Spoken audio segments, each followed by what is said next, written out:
J'étais là le premier jour où il a commencé sur scène et je l'ai emmené du point-virgule, 1 an après au Palais des Glaces, 1 an après, 3 semaines, le guichet fermé à l'Olympia. 18, 19, 20 ans. Donc c'est violent, hein. Très violent. Mais il faisait la classe en même temps. je sais, est-ce que t'as été surpris de ce qui lui est arrivé ou pas du tout? De ce qui lui est arrivé? Non? Franchement, je savais que ça allait pas bien. Ouais. J'ai un peu fait comme Jean-Marie, qui vous disait l'autre jour. Jean-Marie Bigard, qui à un moment, les routes se séparent. Et en plus, moi, j'ai pas de leçon de morale à donner à Pierre Palmade, puisque j'ai connu les problèmes qu'il rencontre. C'est ça. Mais j'ai eu un moment où j'ai pris le chemin pour arrêter ces histoires. Et tu t'en rappelles sûrement. Bien sûr, c'est ça. Et c'est vraiment Claude. Il en prenait pas. Hein. Aujourd'hui, tu trouves, toi, qu'il y a un lynchage médiatique autour de lui? Alors ça, c'est insupportable. Ouais. D'abord, le préambule, il est simple. Il y a un coupable et des victimes. C'est clair et qu'on n'interprète pas ce que je vais dire. J'ai déjà reçu plein de SMS ou sur Facebook, parce que je venais en me disant oh là là, oh là là. Donc, je suis vraiment en pleine compassion du côté des victimes, mais je trouve qu'on en fait trop et que ça fait encore 2 autres victimes. Le trop, hein, je parle du trop médiatique. Imaginez-vous la famille qui vient de vivre ce drame et qui ne peut pas ouvrir la télévision sur n'importe quelle chaîne sans qu'on lui foute ce drame dans la gueule. Donc ça, c'est une chose. La deuxième chose, et c'est là où je voulais en venir, c'est que je pense qu'il n'a rien à faire en détention provisoire. Je vais vous dire pourquoi. En prison, on pensait qu'il ne doit pas aller en prison. Non, ça on verra. Ouais. Mais en tout cas, actuellement, non. Il doit être hospitalisé, enfermé, avec l'hôpital sous écrou, mais dans un vrai hôpital. Pas dans l'hôpital de la santé, pas de la santé de Fresnes, où tout le monde sait que c'est un hôpital sans moyens. Déjà, l'hôpital normal n'a pas beaucoup de moyens. Donc, et ensuite, je vais vous dire pourquoi.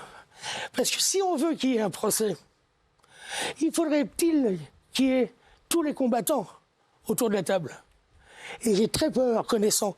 Vous savez, quand j'ai rencontré à 18 ans, il était toujours meurtri par la disparition de son papa. Et il était très entouré par sa maman. Son premier spectacle s'appelle « Ma mère aime beaucoup ce que je fais ». Et tout dernièrement, il a sorti un livre. Vous vous rendez compte, 30 ans après, dites pas à mon père je suis célèbre, enfin un truc comme ça. C'est-à-dire qu'il n'a toujours pas bouclé le problème.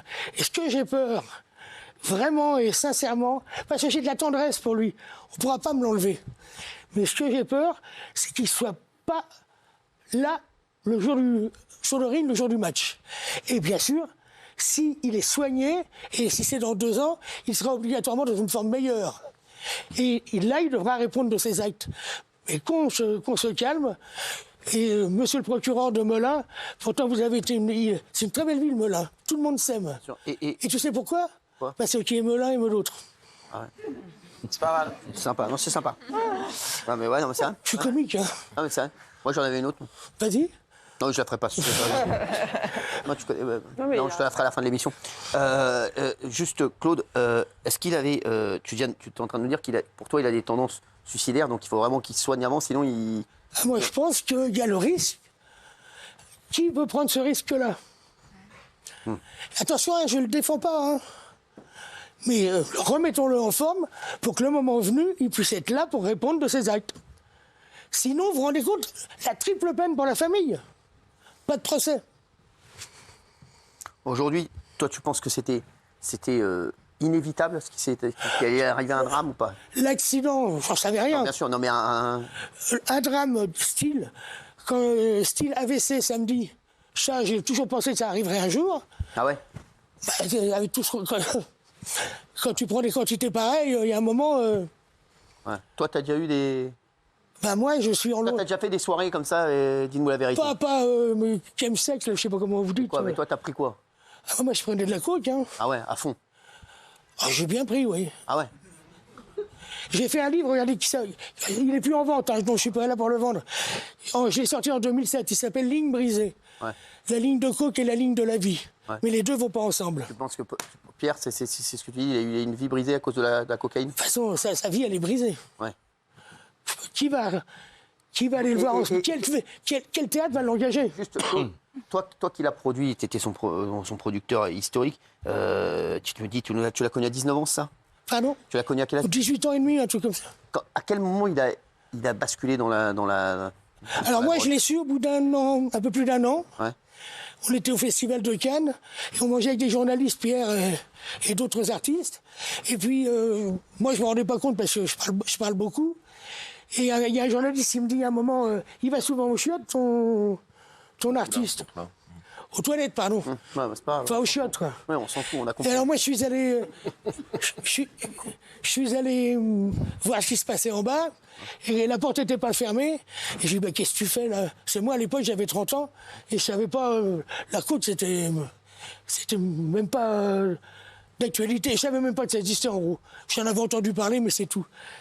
Mais je me suis rattrapé, malheureusement. Parce que c'est vraiment de la merde. Bah, dis-le, ça c'est bien que tu le dises, Claude. Non, mais je viens pas vendre la drogue. Hein. Ah, bah, je sais, bah oui. Non, Ah oui. mais j'en ai pas sur moi en plus. Alors. Non, mais t'emmerdes pas avec ça. Hein. Non, mais c'est vrai. Claude, Donc il avait 19 ans quand il a commencé avec vous, en fait.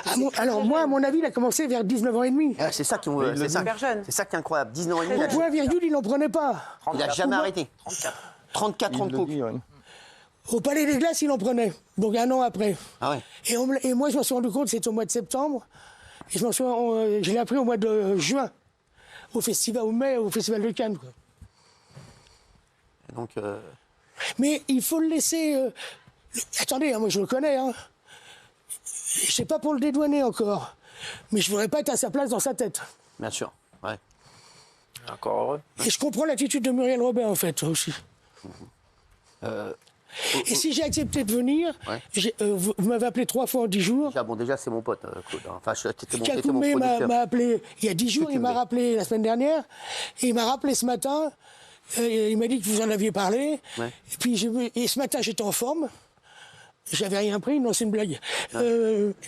Évite les blagues, hein. Reste sur le récit, t'emmerdes pas. Non, mais c'est un- et donc Ouais, ce matin j'ai dit ouais je suis en forme, allez, banco on y va.